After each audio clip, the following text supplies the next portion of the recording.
Mike Lindsley back with you. It's an ML Sports Take here from Rosie's Corner, Route 11 in Brewerton. Stop on by all week long. Pizza wing combos, hot and cold subs. Try some sneaky things. Pastrami, Reuben. You get the Gold Fever wings and a heck of a lot more. I got to tell you, folks, last week I had a hunkering for a chicken Philly. The great thing about Rosie's, you come in, you want one thing, you see another, and then you can try something else the next week. The menu is so deep and versatile with menu items. It's like a great sports team. So you got to stop on by and grab some stuff. And what did I end up going home with? Sausage and pepperoni pizza. It was delicious, and I think I'm going to get it again today. You can get, obviously, the Fish Friday coming up in a couple days as well here with the mac and cheese, coleslaw, and French fries. Route 11 in Brewerton, a proud Platter supporter. Stop all day here at Rosie's Corner. So 1-0 leads last night. Carolina beat Washington. What a great win for the Canes, and obviously Edmonton rallying late to beat Vegas. I'll get to that game in a minute.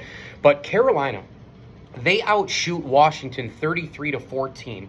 They dominated them in the 200-foot game. They had, I think, 80 to 90 shot attempts in the game as well. Ovechkin's nowhere to be found. Strome is nowhere to be found. Protas, who just recently came back, was the guy who scored. But Carolina, every phase of the game, they just kind of nimbled along. They played every possible way, fundamentally, mechanically, try to shut down things in the middle of the ice.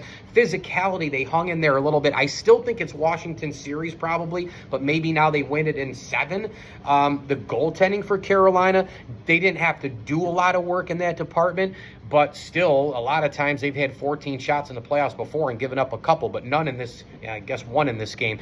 But it was not really, I don't want to say stunning, because Carolina's a pretty darn good team, but it was a Washington style of play that really was baffling. They're going to have to be a lot better in game 2, because they don't want to go back to that wild circus arena in Raleigh down 0-2. I expect a better effort from Spencer Carberry's group in game 2. Now, the other side of it, Vegas, they score the first couple of goals. Stone is all over the ice. You're like, oh, baby.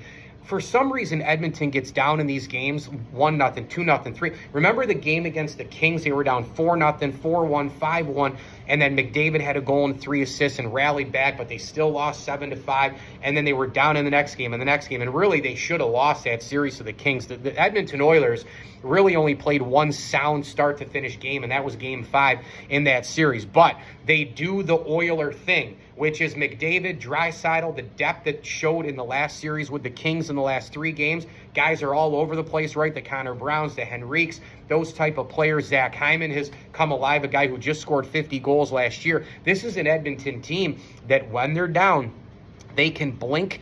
They get in a room, they don't panic because they know they got 2 of the top 3-4 best players in the world, and they got a bunch of defensemen like Bouchard and company who can pinch in. They can get scoring chances like no tomorrow, even against a strong, deep, big, fast defensive core in Vegas. And voila, Vegas wins, the Oilers win this game. What a rip shot that was in the 3rd period. They get another one with a ridiculous move by Connor Brown, although I don't know what the hell Carlson's doing behind the play there. He's kind of watching Lally. Oh, my teammate will get it. And he just kind of slowly goes up and watches the play with a nice little shift move left to right. I mean, go get him. It's the freaking playoffs, man. Can't we see a little bit more of an effort here, for God's sake? So Vegas, though, they had this game 2-0. You think defensive team, Aiden Hill, goalie who's been there before.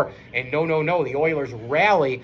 Game 1s are huge when you win them. Go look at them statistically and historically. And boy, oh boy, if you win it on the road, you switch and get home ice. Now listen, final thing I'll say is home ice isn't what it used to be with the Montreal Forum, Maple Leafs Garden, the old Auden Buffalo, Chicago Stadium, all these old places, the Boston Garden. But there are a couple places where home ice still does matter, where it's a little bit louder than others. I think Edmonton's one of them. I think Carolina's one of them as well.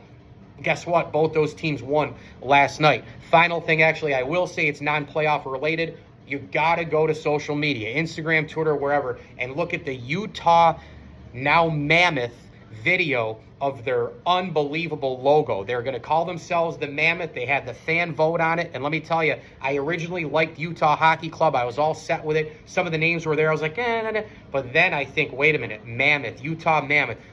Does it sound cool? When you watch the video, not only does it sound cool, it looks cool. The logo is so unreal with the Willie Mammoth. They got a history of that in that state, and it's charging at you with the big, oh my gosh, the tusks.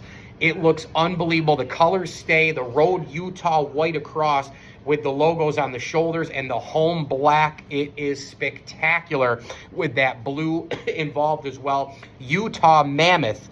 What a great nickname, what great color scheme, and an unbelievable logo to boot. Mike Lindsley here at Rosie's Corner, Route 11 in Brewerton. Stop on by. Pizza, wings, hot and cold subs, and a heck of a lot more. Fish coming up later in the week as well. Grab gift cards for dads and grads at Rosie's Corner. As I always tell you, enjoy the games.